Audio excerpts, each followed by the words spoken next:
सबैसँगलाई जानकारी भएकै कुरा हो र जुन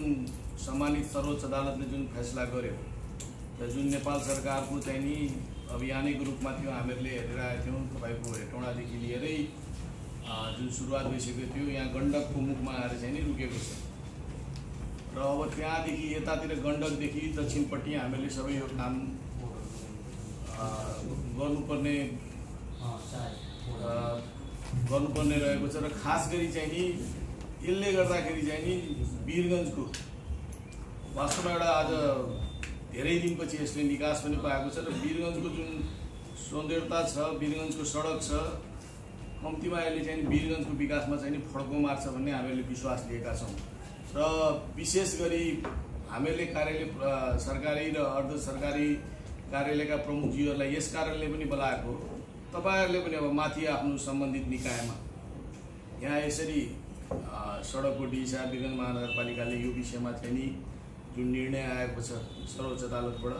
यसमा कार्यान्वयन गर्नुपर्ने छ र यसको लागि के गर्नुपर्ने तपाईहरुले पनि पक्कै पनि सोध्नुपर्ने हुन्छ होला र त्यो सोधेर तपाईहरुले कम्तीमा चाहिँ कति दिनमा हामीहरूले चाहिँ नि सरकारी निकाय हामीहरू भएको हुनाले हामीहरूबाटै सुरुवात गरौँ। हिसाबले सुरुमै भनिसक्नु कम्तीमा हामीहरूबाटै यसको सुरुवात होस् र यही कुरोमा हामीहरूले छलफल गर्न त अब हजुरहरूलाई त्यहाँ माथि कुरा गरेर कति दिन समय चाहिन्छ यसलाई तुरुन्तै हामीहरू चाहिँ नि खास गरी वीरगञ्ज महानगरपालिकाको जुन सहयोग गर्नुपर्ने हो नेपाल सरकारलाई त्यो सहयोगको रूपमा हामीहरू पनि चाहिरहेको छु। चाँडै नै यसलाई चाहिँ नि कार्यान्वयनको पक्षमा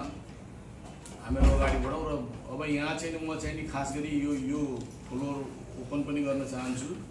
कम्तीमा तपाईहरुले पनि बताउनु पर्यो तपाईहरुलाई कति समय चाहियो, लामो समय नलिकन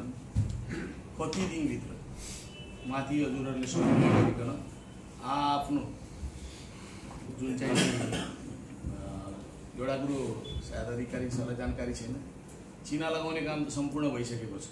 भित्री पुलसम्म हैन। कुन घरले कति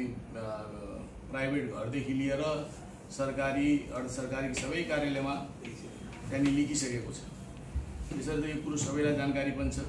र त्यो अनुसार चाहिँ नि हामीहरूले कम्तीमा चाहिँ नि यसलाई चाहिँ नि सुरुवात अब गरौँ, कहिले गर्ने अब चाहिँ त्यो एउटा चाहिँ नि